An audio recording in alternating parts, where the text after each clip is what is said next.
ಮುಂದುವರಿಸೋಣ.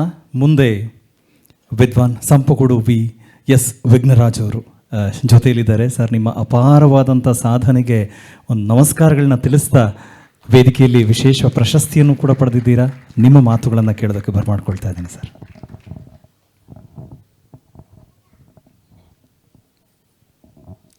ಶ್ರೀ ಗುರುಭ್ಯೋ ನಮಃ.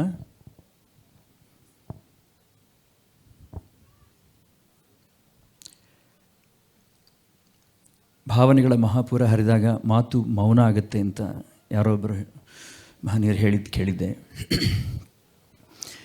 ನೋ ವರೀಸ್, ನಾನು ಇಲ್ಲಿ ಬಂದ್ಕೊಂಡು ಮೌನಾಚರಣೆ ಏನು ಮಾಡಲ್ಲ. ಅಂದರೆ ಇಷ್ಟೊಂದು ದಿಗ್ಗಜರ ಸಂಗೀತ, ನೃತ್ಯ, ಈ ಎರಡು ಕಲಾ ಪ್ರಕಾರಗಳ ದಿಗ್ಗಜರನ್ನೆಲ್ಲ ಒಟ್ಟು ಸೇರಿಸಿ ಒಂದು ಕಲೆಯಲ್ಲಿ, ಒಂದು ಸಭೆಯಲ್ಲಿ ಅವರಿಗೆ ಗೌರವ ಸಲ್ಲಿಸುವಂಥ ಒಂದು ಕಾರ್ಯಕ್ರಮವನ್ನು ಮಾಡಿದ್ದು ಮೊದಲಿಂದ ನೋಡಿದಾಗ ಅನಿಸಿದ್ದು, ಮೇಡಮ್ ಹೇಳಿದಾಗೆ ಕೆಲವು ಪದಗಳು ನ್ಯಾಚುರಲಿ ಮತ್ತೆ ಮತ್ತೆ ಮುಖಕ್ಕೆ ಹೊಡೆಯುತ್ತೆ. ಪ್ರೀತಿ, ಗೌರವ, ಆ ಸಹೃದಯತೆ, ಆ ಒಂದು ಆಪ್ಯಾಯಮಾನತೆ, ಇದೆಲ್ಲದನ್ನು ಇವತ್ತು ಇಲ್ಲಿ ಬಂದಿರೋ ಎಲ್ಲ ಕಲಾವಿದರು ಹೃದಯ ಸ್ಪರ್ಶಿಯಾಗಿ ಅನುಭವಿಸಿದ್ದಾರೆ. ಅಂಥ ಒಂದು ಸುಂದರವಾದ ಏನು ಭಾವನೆಗಳನ್ನು ವ್ಯಕ್ತಪಡಿಸುವ ಒಂದು ರೀತಿ, ಅದು ಬಹಳ ಖುಷಿಯಾಗುವಂಥ ಸಮಾಚಾರ. ಅಂದರೆ ನಮ್ಮ ಡಾಕ್ಟರ್ ಆರ್.ಕೆ. ಪದ್ಮನಾಭ ಸರ್ ಅವರ ಪ್ರೀತಿಯ ಶಿಷ್ಯ ದೀಪಕ್ ಅವರು ಅವ್ರ ಗುರುಗಳನ್ನು ಫಾಲೋ ಮಾಡ್ತಾ ಇರುವಂಥ ರೀತಿ, ಅವರು ಹಾಕಿಕೊಟ್ಟ ಪಥವನ್ನು ಚಾಚು ತಪ್ಪದೆ ಅದೇ ರೀತಿಯಾಗಿ ಮೈಗೂಡಿಸಿಕೊಳ್ಳುವಂಥ ರೀತಿ ಇದೆಯಲ್ಲ, ಅದು ಅವರ ಗುರುಭಕ್ತಿಯನ್ನು ತೋರಿಸುತ್ತೆ. ಅಥವಾ ಆರ್.ಕೆ. ಪದ್ಮನಾಭ ಸರ್ ಅವರನ್ನು ಅವರ ಶಿಷ್ಯ ಮಾಡ್ತಾ ಇರುವಂತಹ ಈ ಒಂದು ಕಾರ್ಯಕ್ರಮದಲ್ಲಿ ಅವರು ಈ ಕಾರ್ಯಕ್ರಮದಲ್ಲಿ ತೊಡಗಿಸ್ಕೊಳ್ಳುವಂತಹ ರೀತಿ ಇದೆಯಲ್ಲ, ಅದು ಅವರಿಗೆ ಶಿಷ್ಯನ ಮೇಲೆ ಇರುವಂತಹ ಪ್ರೀತಿ ಹಾಗೂ ಆ ಒಂದು ಪ್ರೈಡ್, ಅದನ್ನು ಕೂಡ ತೋರಿಸುತ್ತೆ. ತುಂಬ ಖುಷಿಯಾಗುತ್ತೆ ಇದನ್ನು ನೋಡೋದಕ್ಕೆ. ಇಂಥ ಒಂದು ಸುಂದರ ಸಂದರ್ಭದಲ್ಲಿ ಎಲ್ಲ ಹಿರಿಯರ ಜೊತೆ ನನ್ನನ್ನು ಕೂರಿಸಿ, ನಮ್ಮ ಸ್ನೇಹಿತರನ್ನು ಎಲ್ಲರನ್ನೂ ಕೂರಿಸಿ ನಮ್ಮನ್ನು ಗೌರವಿಸಿದ್ದಕ್ಕಾಗಿ ದೀಪಕ್ ಹಾಗೂ ನಿಮ್ಮ ಫುಲ್ ಟೀಮ್ಗೆ ನಾದಾಮೃತ ಕಲಾದೀಪ ಅದರ 15ನೇ ವಾರ್ಷಿಕೋತ್ಸವ ಸಂದರ್ಭದಲ್ಲಿ ಈ ಒಂದು ಗೌರವವನ್ನು ಸಲ್ಲಿಸಿದ್ದಕ್ಕಾಗಿ ನಮ್ಮೆಲ್ಲರ ತುಂಬು ಹೃದಯದ ಧನ್ಯವಾದಗಳು. ಹಾಗೂ ಇವತ್ತು ಸನ್ಮಾನಿತರಾದ ಎಲ್ರಿಗೂ ಕೂಡ ತುಂಬು ಹೃದಯದ ಅಭಿನಂದನೆಗಳು.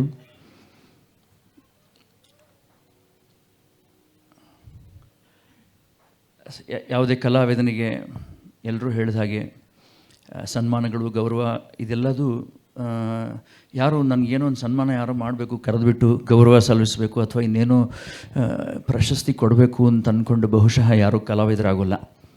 ಆ ಕಲೆ ಅನ್ನುವಂಥದ್ದು ಒಳಗಡೆಯಿಂದ ತಳ್ಕೊಂಡು ಬರಬೇಕು. ಅದಕ್ಕೆ ಆ ಕೃಷಿ ಮಾಡುವ ಬುದ್ಧಿನೂ ದೈವ ನಮಗೆ ಕೊಡಬೇಕು, ಗುರುಗಳು ಅನುಗ್ರಹ ಅದಕ್ಕಿರಬೇಕಾಗತ್ತೆ. ಮನೆಯಲ್ಲಿ ತಂದೆ ತಾಯಿಯರ ಆಶೀರ್ವಾದ, ಸಪೋರ್ಟ್, ಆ ಒಂದು ವಾತಾವರಣವನ್ನು ಕಲ್ಪಿಸುವ ಒಂದು ಪ್ರಕ್ರಿಯೆಯಿಂದ ಹಿಡಿದು ಕಲಾವಿದನಾಗಬೇಕಾದ್ರೆ ಎಲ್ಲರ ಬ್ಲೆಸ್ಸಿಂಗ್ಸ್ ಬೇಕಾಗತ್ತೆ. ಗುರು ಹಿರಿಯರ ಅಥವಾ ಕೊನೆಗೆ ಕಲಾ ರಸಿಕರ. ಒಬ್ಬ ಕಲಾವಿದನ ಆಗಿಬಿಟ್ಟು ಸ್ಟೇಜ್ ಮೇಲೆ ಬಂದುಬಿಟ್ಟು ಅಲ್ಲಿ ಯಾರು ಬರಲೇ ಇಲ್ಲ, ಯಾರು ಎನ್ಕರೇಜ್ ಮಾಡಲೇ ಇಲ್ಲ ಅಂತಂದ್ರೂ ಅದು ಖುಷಿ ಪಡೋ ಸಮಾಚಾರ ಆಗಿರೋದಿಲ್ಲ. ಅವನು ಕಲಾವಿದನಾಗಿ ಅವನ ಒಂದು ಜರ್ನಿಯನ್ನು, ಅವನ ಪ್ರಯಾಣವನ್ನು ಸಂತೋಷದಿಂದ ಅನುಭವಿಸಬೇಕು ಅಂತಂದರೆ ಅದಕ್ಕೆ ತಕ್ಕನಾದ ಸಹೃದಯತೆ ಜನಗಳಿಂದ ಲಭಿಸಬೇಕು.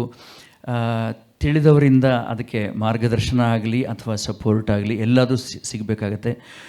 ಆ ಥರದ ಒಂದು ನಿಟ್ಟಿನಲ್ಲಿ ಇವತ್ತು ಸಭೆನವರು ಅಥವಾ ಆ ಸಹೃದಯರು ಮಾಡ್ತಾ ಇರುವಂಥ ಈ ಒಂದು ಸಂಗೀತದ ಕೈಂಕರ್ಯ, ಅಂಥ ಒಂದು ಸಂಗೀತದ ಯಜ್ಞದಲ್ಲಿ ನಾವು ಭಾಗಿಯಾಗೋದಕ್ಕೆ ಇವತ್ತು ನಮಗೆ ಅವಕಾಶ ಮಾಡಿಕೊಟ್ಟಿದ್ದಕ್ಕಾಗಿ ಇನ್ನೊಂದು ಸಾರಿ ತುಂಬ ಹೃದಯದಿಂದ ದೀಪಕ್ ಅವರಿಗೆ, ವಿದ್ವಾನ್ ದೀಪಕ್ ಅವರಿಗೆ, ಬಹುಶಃ ನೀವೆಲ್ಲರೂ ಒಪ್ತೀರಿ,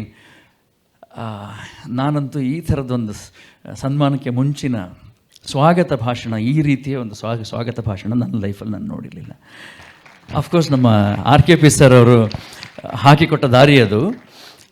ಆದರೆ ಸ್ವಾಗತ ಭಾಷಣ ಅಂತ ಕೇಳಿರ್ತೀವಿ, ಸ್ವಾಗತ ಗಾಯನ ಅಂತ, ಸ್ವಾಗತ ಗಾನ ಅಂತ ಇದೊಂದು ಬಹಳ ವಿಶಿಷ್ಟವಾದ್ದು. ಅದು ಎಲ್ರಿಗೂ ಮಾಡೋದಕ್ಕೆ ಆಗೋದಿಲ್ಲ.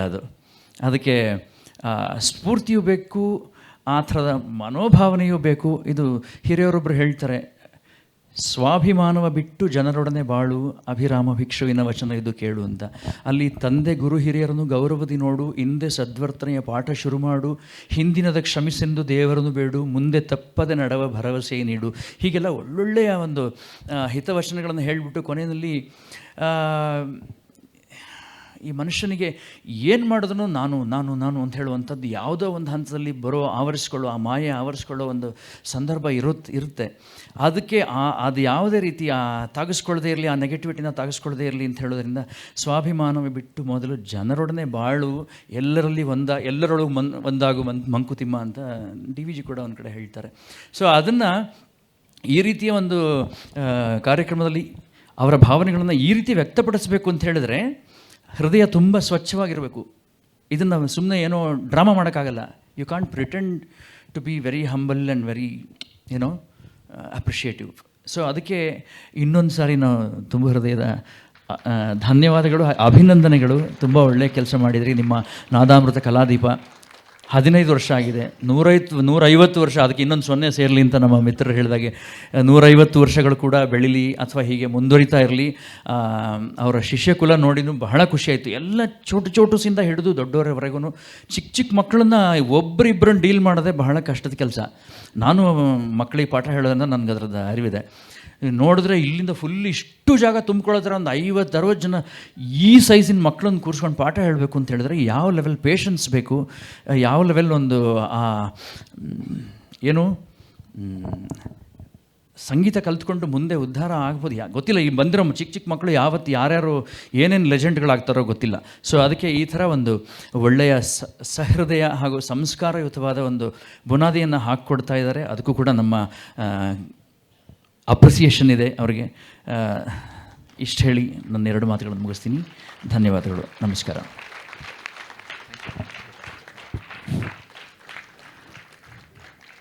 ಪ್ರಶಸ್ತಿ ಗೌರವ ಸ್ವೀಕರಿಸಿ ತುಂಬ ಪ್ರೀತಿಯಿಂದ ಮಾತನಾಡಿದಂಥ ವಿದ್ವಾನ್ ಸಂಪಗೋಡು ಎಸ್ ವಿಘ್ನರಾಜ್ ಅವರಿಗೆ ಧನ್ಯವಾದಗಳು.